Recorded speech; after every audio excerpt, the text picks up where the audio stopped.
Discover with Dr. Dan, the Proactive Health Podcast. This podcast is sponsored by Brilliant, an innovative wellness company. Brilliant helps people live proactively and a healthier and happier life by discovering and using bioactive compounds from plants to help people discover and unleash their innate brilliance. See feelbrilliant.com for more information.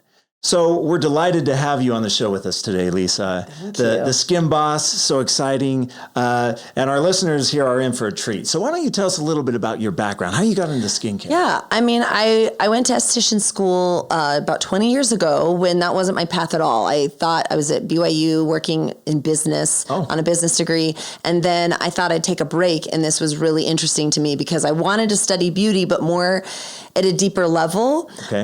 So when I got into that, ingredient technology really grabbed me, and I just stuck with the aesthetics forever. Now, esthetician school doesn't teach you very deep into formulations. And so basically through time, I've just studied a lot to try and understand skin, its function, the ingredients we work with, and a lot of experience. So 19 years of being an esthetician, of working with skin. So a lot of seeing what happens in our practice. That's awesome. I love how you bring in the science element. You know, a lot, like you said, a lot of estheticians, they just kind of know general stuff and kind of stuff that has been passed on from generation to generation that's not exactly true. Exactly. You hit it because that's where I have we hear a lot of things, but I always tell people as I teach other estheticians, we got to why is that true? Do you know? We got to qualify this information because we pass down a lot of just words and ideas that we haven't established that they're totally true or why. And aesthetics and everything dealing with the skin needs to be really science-based. So though we're not chemists or the formulators in that way, we can't just accept what we're being told and blindly go about they told me this product works, it's going to do amazing things, or this, I don't understand the treatment, but it's supposed to do a good thing. So I really want to understand things inside and out. Awesome. And education is key for Absolutely. For people. Skincare, huge industry. Everybody uses it. And do people need skincare, I guess? I mean, everybody needs skincare. I say the people who need skincare is if you have skin. So everybody needs it. Doesn't mean they need it and all want it at the same level, but everybody needs some level because whether you're washing your face with shower gel every morning or whatever, someone's doing something. And so we want to understand what you want from your skin and that at least you have the ideas and steps to know how to care for it. So those people that pride themselves on El Natural, not doing anything, and that's, pure natural skin. That's it's funny because it's not really in conjunction with what the skin, naturally, it's what it needs. So naturally, does our skin produce its own sunscreen? No, but we've also moved out of our, indigenous regions. So our skin types don't have the natural protection built in, Not everyone living in Arizona or southern countries has a darker skin to protect themselves. Right. So natural doesn't really work with our environment and lifestyles anymore. Okay. We naturally age. And so I guess we're talking, most people want to intervene with natural processes at this point. Right. Okay, so that's a perfect segue. Today we're talking about skincare hot trends, and we're going to bust some myths here. Oh yeah, we're going to do really good at this. So let's first talk about beauty from within. Yes. Huge area. Now I guess the first question is, do we need beauty from within stuff? We have skincare products that are amazing, serums, cleansers, toners, hydration, night creams. I mean, do we really need something that we take inside our body? I'm not going to ever say need, but do we want that? The market wants it. Most individuals want it. And based on what people are wanting to see from their skin, yes, then you need it because there's never going to be one answer. There's never going to be one jar, one drink, or one thing that will do everything for you. That's chemically impossible. So it's a complex approach for complex issues. The skin ages, all our skin function is a complex process. It doesn't come down to just oxidative stress or just, the loss of collagen, or it's multiple things. And so we have to target it in multiple ways. So beauty from within is one of those ways that it targets what topical skincare isn't going to do, and vice versa. Beauty from within can't exfoliate your skin for you, Yeah. I love that. Complex system. There's millions of chemical reactions going on in the body, and a lot of those are related to skin health. Absolutely. Yeah. Skin's the largest organ of the body, as you said before. Right. And we kind of neglect it. We focus a lot on other organs, and the skin is a protective mechanism, but we don't. So therefore, we need to protect the skin. So it's serving its function. Yeah. So we protect the integrity of skin health, and then it functions as a protective mechanism for your whole body. Yeah. So beauty from within, obviously the first thing that we think of when beauty from within is collagen. Yes. So let's talk about collagen. Super hot. Every product has collagen. Everybody's talking about it. What would you tell us about collagen? I mean, when we see collagen on the bottle of a skincare product, beauty from within. Oh yeah. We got collagen in general. It comes in so many forms. We're talking from some gel mask that says it's collagen infused and you set it on, or a pill, a drink, like collagen serums. There's collagen in everything, but the biggest issue with collagen, when I see that, I automatically just roll my eyes and go, collagen. Right. Because it's not even just your source of collagen, but collagen topically and internally is a large molecule in the body, so it doesn't penetrate the skin well. It doesn't translate. Putting collagen in or drinking collagen doesn't mean you just put collagen in and it knows where to go and you made new collagen. So, and it doesn't just naturally, voila, go to the skin and start building. Exactly. It's like, where in your body did it say, I'm digesting it and now I'm going to send it to the skin and it's going to make collagen and firm it up. So I think it's just an idea because people hear collagen is what makes my skin firm. So I think collagen's in that cream equals firmness, you know? So it's really kind of, I think, preying on an uneducated market. But the good news is there are some, and I'd say very few products like Beauty From Within that are doing this right, but you can also explain exactly why. So there's a huge separation here of which ones work and which ones really don't. Okay. And so talking about work and not work, it seems like the most popular ones are collagen. Usually it doesn't even say the core, the source. It just says collagen, 2 grams of sugar, flavoring, and then maybe even some sweetener, like some stevia on top of that. What would you say to that type of a thing? Well, first, it's interesting when we even talk about sweeteners or if it's coloring or how it's used. When I see that companies are largely just driven by marketing only, that's what kind of tips it off. So if it's like sugar, it's like you just want to make sure your users will like it. Right. They don't really have to know if it's working. They just have to like it and feel good about that. Right. But not that it can't taste good, but the biggest thing is we've just got a string of it does not qualify the source. Yeah. Not all sources are the same. And you're just throwing, we'll say the amino acids, those protein building chains, because collagen is that protein in the skin. So we're going to throw like 20 amino acids in there. So the more the merrier. It must mean more collagen for your body. But the key word is bioavailable, which means does the body, when it receives it, topically or internally, does it know what to do with it? So is it say like, I know how to affect the skin in this way? That comes down to a really good formulation. And so like most of these are not that way. Because they're just the amino acids. They don't really have any other supportive ingredients in that. Right. And some of the most popular ones, they don't have anything to prove that they work. So on paper, it might sound good, but there's no human studies. And by that, it's like, have you had test groups to see those, like a placebo group without the product, some on it? And are we measuring, what are we measuring in the skin? Are we measuring hydration, firmness, density, and, controlled factors here where, it's like those studies have to be put together well, but you have to have something to show it actually works. I love that. It seems like a lot of products, like you said, are marketing based only. They throw in ingredients.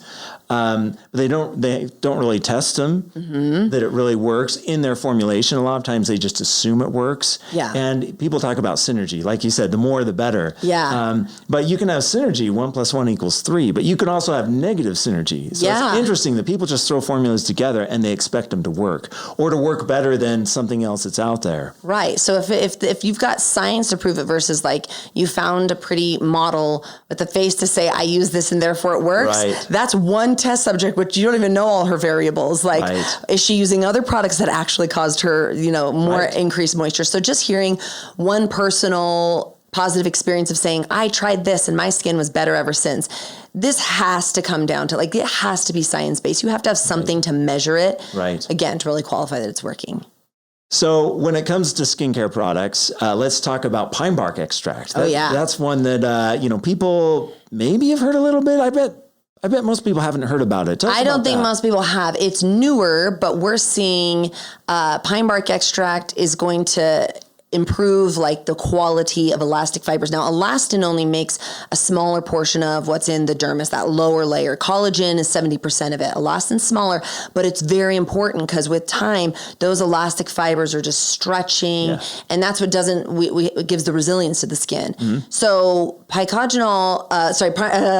bark extract. Yeah, well, the active ingredient is pycnogenol. So that it affects the elastic fibers, but also there's multiple studies, but recent studies, because if you read studies like, we want recent studies, but multiple, not things from 1983 that maybe tested it. Like, not all studies are the same, basically. So looking at that ingredient, I think it's like, I consider it newer, up and coming, but also in conjunction with something else instead of, like you said, synergy. So not negative synergy, but if we could get ingredients that are enhancing the ability of others. So if we have a collagen type of drink that is working and we can help something else like internally that is affecting the quality of your elastic fibers. But test subjects are seeing also this increase in like hydration, different wrinkle depth, like we're measuring specific things. And that's some studies in Asia, some studies in other countries. Like, so it's not like if you only see one study in one country, we wonder, well, does their environment affect that? You know? So I think we're seeing a lot that really is proving it works well. Okay. I love that. So as a scientist, I geek out about signaling mechanisms. And so, as we talked about earlier before the show, you have collagen and you take collagen, it's broken down in the body, but collagen doesn't really know where to go. Exactly. And so signaling mechanisms like pycnogenol help to actually shuttle these peptides into the skin, into the layers of the skin. And there's other ingredients like dill seed extract, curcumin, grapevine that help to do this. Yeah, I loved when you said signaling, because at the end of the day, I say delivery system. What's like, you can have a great ingredient, but how is it delivered? So one thing we mentioned in collagen, like the collagen itself internally needs to be hydrolyzed. It has to be broken down a little bit. So that's an important aspect that I look for. But signaling, instead of just putting all the amino acids in, do we have something that affects how the skin? Because ideally, instead of just supplementing, can we affect how the skin, like, can we make something that signals the skin or the body to do it itself or amp up? Because really what aging is loss of communication between the cells. So the signals are just getting confused or they're suppressed. And so we see not the same repair. The body's just working sluggish. And so you get the right signaling and that like kicks into gear, cells knowing what to do again. And it acts younger essentially. Yeah, I love that. When it comes to signaling, one thing that really helps me is signaling is like a row of dominoes, right? That's how the body works, where a message is transported from one area of the cell to the other. And like you said, when, one of the dominoes is slid out or you have these factors, then these reactions stop and they don't function as they should. And when I found that you're world experts in cell signaling, that just is music to my ears, because that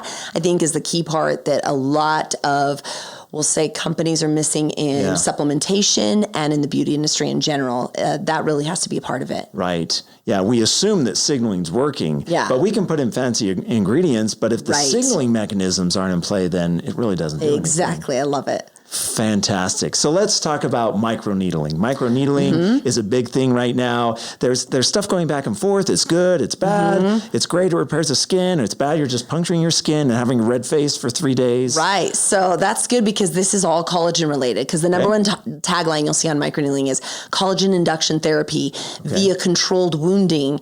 So, but the thing is, it causes inflammation. Inflammation is a two-edged sword. We'll always say inflammation causes aging. It releases enzymes that cascade to, break down collagen and elastin specifically.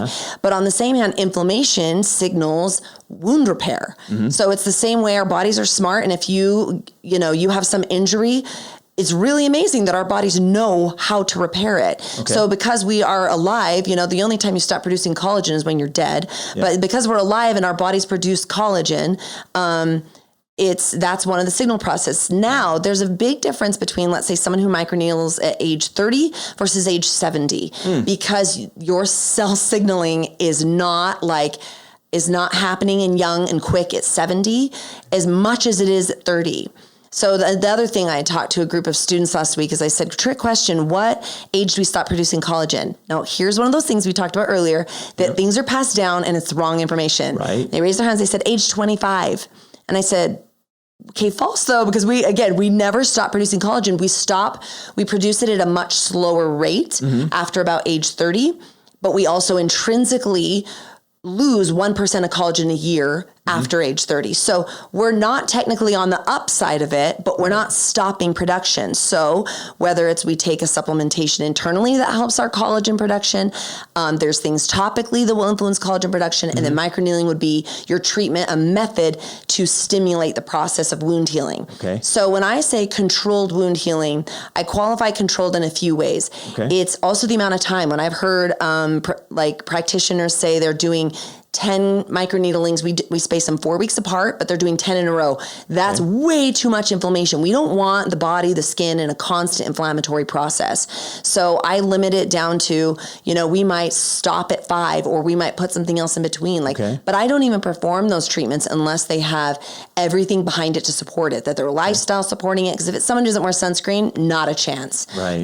So the face is red. The red is not, what's showing us it's working, but it's a marker. It's a marker that we've stimulated inflammatory process. But a lot of what's been hot ever since Kim Kardashian showed a bloody face, like the PRP microneedling, that the vampire facial is what it's known. Right. That is what went viral. Okay. And so people think microneedling, when they look it up, they think it's bloody faced, all this. We don't need to go to that depth. More is not more. So it's about the proper performance of that treatment. So it's that it's just done correctly, not overboard. More inflammation, more downtime. That's not more collagen. Well, I want to go back real quick. So you were teaching these students. Yeah. And these are students going into skincare. Yeah, they're in aesthetic school. They're in the master's program. Yeah, so they're learning a lot. And yet they're taught that at age 25, collagen production completely And you know what it is? stops. I don't know, because no textbook says that. Yeah. And I don't know if an instructor's saying it. What it is our information highway of, social media and everything internet, where most people are relying their information on Google, which I always tell them, let's try, Google's very ad driven. So you can't, whatever you're wanting to find, you type in what age we stop producing collagen, it's going to give you an age that you stop producing, instead of give you the right answer always. Right. So I think but for them, it's just one of those things they're hearing. I think social media is a source of that, where we've got a lot of voices chiming in there. So there might be some people coming from an aesthetic background like me. There might be some chemists chiming in, but there's also people who just love the beauty industry. Right. And so they're doing quote unquote research and offering opinions based on that. But usually they're swayed by what grabs them. And it's like, that's why I say Vogue magazine is not where you get your skincare advice. Right.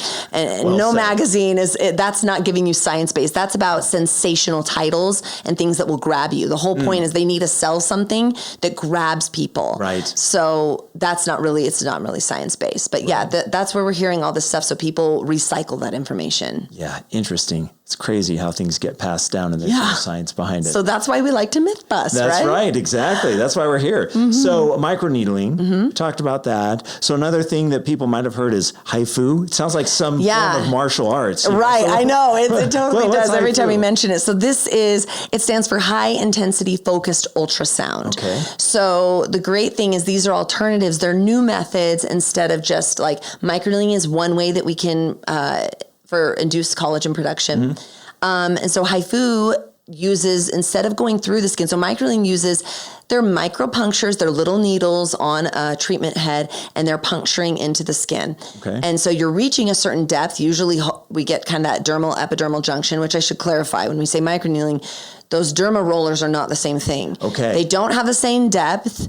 So that helps product permeability, but it does not induce collagen because you can't get low enough to where the fibroblasts are. Okay, so these rollers that we buy at Amazon and wherever. They're a horrible idea for so many reasons. Okay. Some people, there's kind of information going both ways on if they're causing micro tears in the skin. Okay. But I think having something like that in a consumer's hand is very dangerous because we're dealing in our legal limits per state are in millimeters, from 0.5 millimeters to 1.5 millimeters. Okay. Maybe in the medical realm, you can go 2.5 millimeters, which is kind of unnecessary. But so when but those millimeters, if you're just putting pressure, you're taking the depth lower. Right. And so that's what's kind of interesting is there's no way, and not everyone there's a variation in human skin on how thick their stratum corneum is. And so you can't sell someone the same roller and think they're all going to have the same safe experience, because one person's going to press lightly, another person's going to be aggressive, one person has a thickened outer layer and another does not.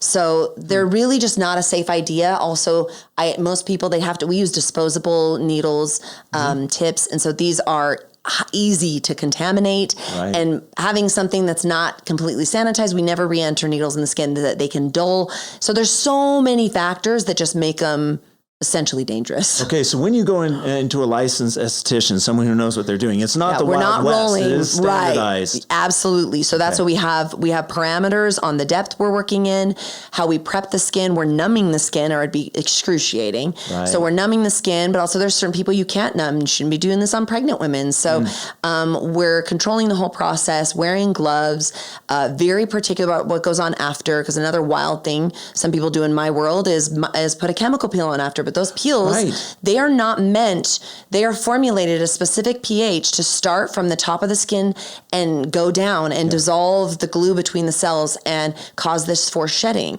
But if you put that over a microneedled skin, you just jumpstart and put a low pH acid into these little microchannels and jump down to the dermis. Peels are not meant to go in the dermis. You don't peel in the dermis. So it's super disruptive. And that's where you've taken inflammation overboard. Interesting.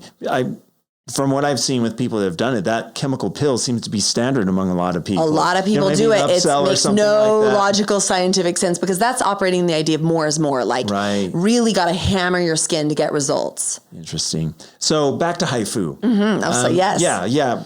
How does this work? Is there science behind it? Instead of a puncture, there is great science behind it. So when you're searching, whether it's in medical journals, scholarly articles, this is it's always under high intensity focused ultrasound or ultrasound therapy for collagen induction.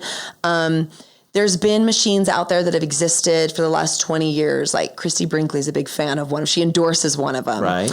But now they're finding from that, we usually get next generation machines where we're seeing they maybe don't, like, over treating is not the way to do. So they don't have to be painful. We don't, it's just a more comfortable experience. And so it jumps, we cause thermal lesions. So instead of a needle necessarily like poking through and causing inflammation, it's like making tiny little thermal lesions lower, but it has different treatment heads. So we have exact depths of like 1.5 millimeters, 3 millimeters. And then it's also done for like where there's extra tissue. Let's say we have a woman with a lot of like tissue hanging below her chin, and you can't micro needle that away. That will never firm it. So Hifu has the ability to lift the skin and tighten it because it reaches to the top of the muscular layer. And unlike something like microcurrent that has short-term stimulation, causes contraction, this is causing the muscle fibers to tighten and repair. And so we're jumping those depths, but nothing's happening in the surface.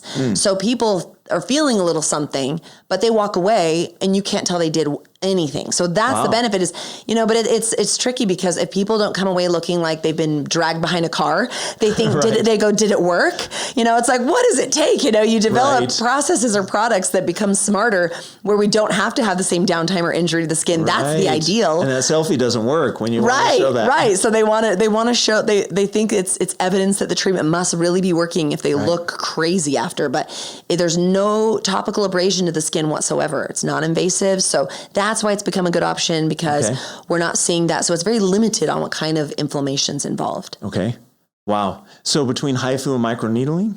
Very different needs. So microneedle won't lift the skin. So if I have a woman who has jowls and a lot of sagging, we see dark circles because the fat pads are kind of disappearing, shifting. So we need a lift. Hifu's going to do that. Microneedling works well for that general tightening and collagen. So I think it's even good for someone in their 30s when we're just wanting to counteract that natural loss of collagen. But different pluses too, where microneedling can help with pigmentation. And Hifu's not going to touch pigmentation. It's nothing, no interaction there. Wow.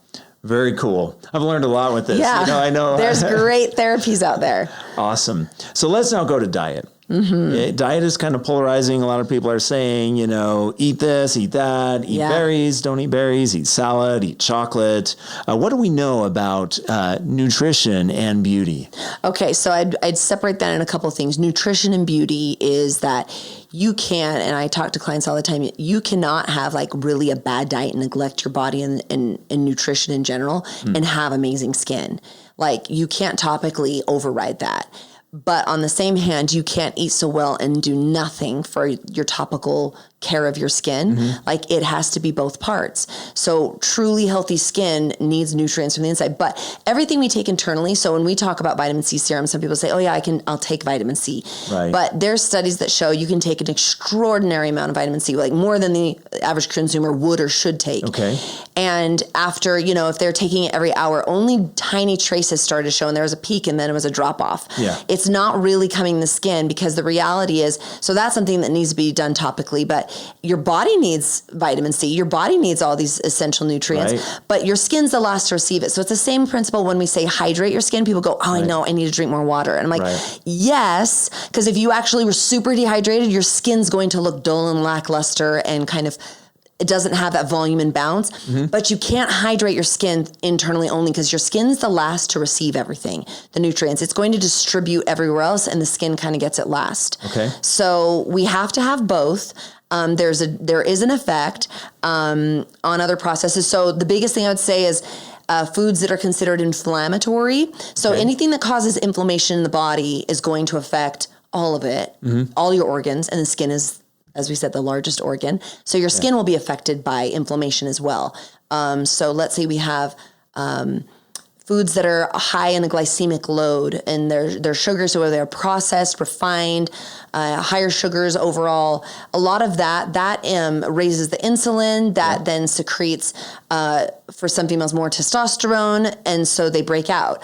So we have some of that, but also there's glycation. With any sugars in the skin, glycation starts to degrade and stiffen those collagen fibers. So when we talk about, because collagen is always relevant, right? It always comes in the conversation, but because that's everything to do with that youthfulness. It's the most visible part of what keeps our skin youthful. So when we're degrading the collagen fibers through glycation, that's another way. So diet absolutely plays that role. Okay. So in social media in different areas, there are these hot foods, right? Just eat chocolate. And chocolate is, or just eat blueberries all the time. Always the secret food, right? The secret, eat chocolate, the best health hack to because we can say skin. Like chocolate has like resveratrol or some kind of antioxidant in it. I always say like weigh how much of that chocolate, look at the ingredient list, maybe at the least, and sugar's going to be higher up there than anything. So that's going to have the dominant effect and not the trace antioxidant.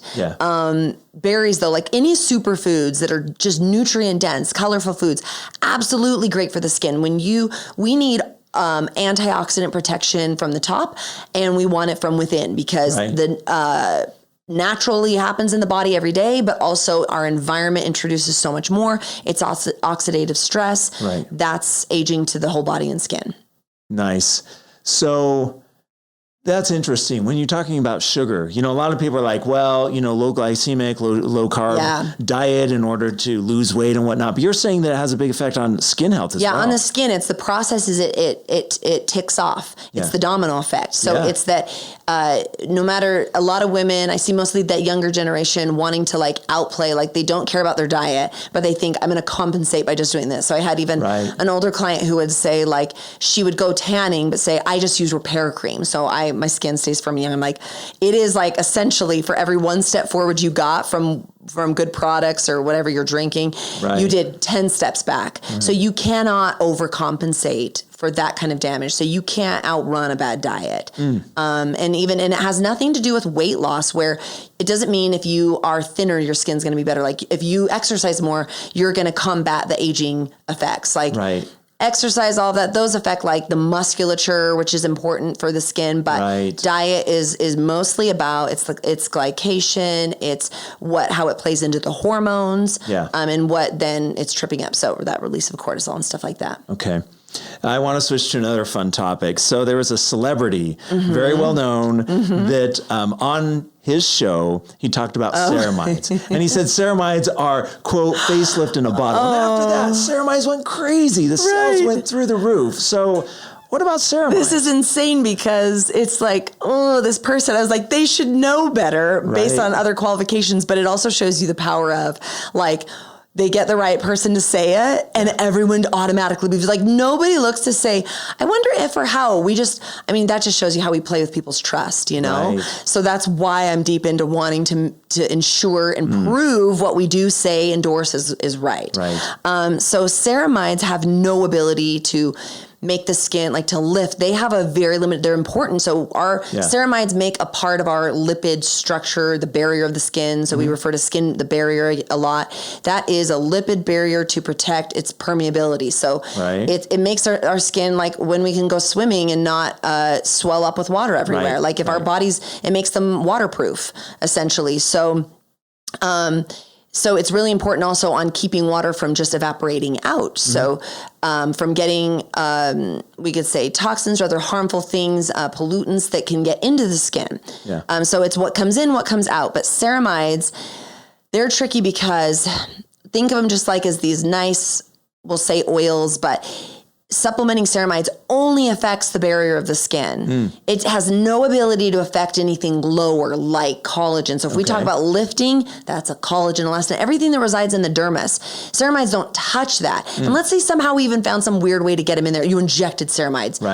They have no presence there. Like the collagen wouldn't go, wait, ceramides, let's tighten, you know, like they don't have any relevance to tightening. So ceramides, they can just give, we could basically say it's like a moisturizer. But also ceramides are tricky because they need to mimic the skin. Sometimes we call those biomimetic type of ingredients. They need to mimic the skin's natural ceramides. So some people might have less. They're depleted because of age, because of sun exposure, or naturally they lack more lipids in their skin. That's what we call a dry skin. So they could lack them. Therefore, we supplement and protect their surface a little bit more. But they need to mimic the skins, otherwise they don't line up the same. And so it doesn't, it causes like a disorder in the lipid barrier. No facelift though. Absolutely not. It's wild, right? Yeah, when I saw that come out, I just laughed, laughed out loud. You know what? And then what it funny. is, it's whoever, all these suckers who spent the money on it, it goes in that big drawer or box of all the products that they just got, impulsive about and will never work. Like you just never get there. Awesome. So the last thing I want to talk about, the big thing right now is glowing skin. The skin that glows, it equates to healthy. That's what we all want. Yeah, facial oils that people put on. I mean, is there any science to that? Well, it really goes in line with what we said about ceramides because oils are usually a large molecule. And so put them on the surface of the skin unless they have some other attribute that allows them to bypass a lipid barrier, they are staying on top of the skin. So basically what that is greasing the skin. You made it shiny. And so we call that the fake glow. Like when people love very balmy products. Years ago, this was called slugging. Like if you were to put something like Aquaphor all over, like how good this is for the skin. So let's say if you had radiation treatment, plastic surgery, something you would CO2 laser and you blasted your face off. Well, you're going to need to balm the heck out of your skin to protect it because you don't have a protective stratum corneum there anymore.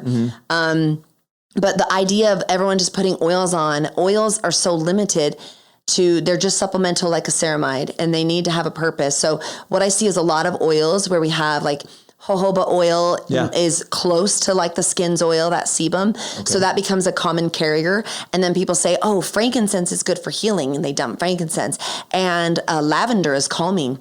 And we just dump all these things that supposedly do that. Chemically, that's a chemical storm. Like, how do we know any of those are interacting correctly? Plus, we shouldn't be applying essential oils because they're so natural, But topical, I'll love to hear you say that. They're more irritants than they are therapeutic. Yeah. So there are some ways people can use them therapeutically and put them on, but none of them are actually meant to go on top of the skin. They're more disruptive, cause inflammation. So that's really misunderstood because we assume, like, once I had wrote like a tagline of, I rubbed my face on the grass and it broke out in a rash, which is weird because grass is natural. And so it's like this idea that because it's natural, we always think that's superior, but chemistry is what's amazing. We take natural derivatives and things and we make them so that they jive with the skin. So we know the skin not only knows what to do with them, but it can accept them and it doesn't cause problems. Same reason we have, that's a big one is what people worry about in the not natural realm of, like, the same reason we have parabens. We don't want mold in our products. So this is about safety. This is about protecting the integrity of the skin. So oils have kind of become hot of thinking it's a fix-all. It doesn't create truly glowing skin. That has to come from all the health, the hydration, the quality of the dermis, the nutrients, everything you're giving it from the inside and at deeper layers. I loved how you talked about essential oils. I find it just fascinating that these terpenes that are from plants were originally used as turpentine and paint thinners are applied on the skin in really copious amounts. I think that's really it's really and I mean, in that world too, we could go on. I mean, essential oils are not all equal, but they're not skincare, and that's what's kind of gotten. We always think, well, Mother Earth must have given us the best things, but we also have science that lets us understand the best of it and how to use it. And most of skincare, there's a lot of natural derivatives we find amazing, like what we also call extremophiles. They're those ingredients that somehow thrive in extreme environments. So we take the best of science and find how it doesn't mean because this lives in a cold environment, it allows our skin to withstand cold, but it might be extra high in certain nutrients that can then have relevance to the skin when proven through science. But it's interesting how you use those. But on the flip side of what you mentioned, essential oils, people will say, like, when we talk about hydroxy acids or we say chemical peels, when they hear the word acid, it just sounds so scary and terrible, like it must be bad. But the reality is all of these acids are naturally derived. Glycolic acid comes from sugar cane. Mandelic acid comes from bitter almonds, and so on and so on. Like, they all have natural derivatives, but then it's how we work with them. And I remember seeing years ago someone in a book of, like, you want to naturally exfoliate, cut an apple and rub it on your face, and the natural malic acid will exfoliate. It is not like back in the day in esthetician school, we'd make like these smoothie facials. They blend up a bunch of fruits and put it on your face. Everybody would come back with a rash the next day. Like, that's tell you, that's not formulation if it proves nothing else. Oh my. So we could geek out forever. I mean, this has been awesome. I love it. Common theme. We've talked about cell signaling, how it's all the dominoes working together, both inside and out, to give luscious skin. I love the myths that you've busted today. And I'm sure our listeners have found it fascinating. This has been great. So thanks again for being here, Lisa. Thank you. Sure appreciate it. Appreciate our listeners. Please leave an honest review on Apple Podcasts. We rely on these reviews to make sure we are delivering the best content that is relevant to your interests. Send us a screenshot of your review, and you will be entered to win a $50 Amazon gift card. Send your screenshots to podcast@feelbrilliant.com. That's FEEL brilliant.com. This is Dr. Dan, signing off.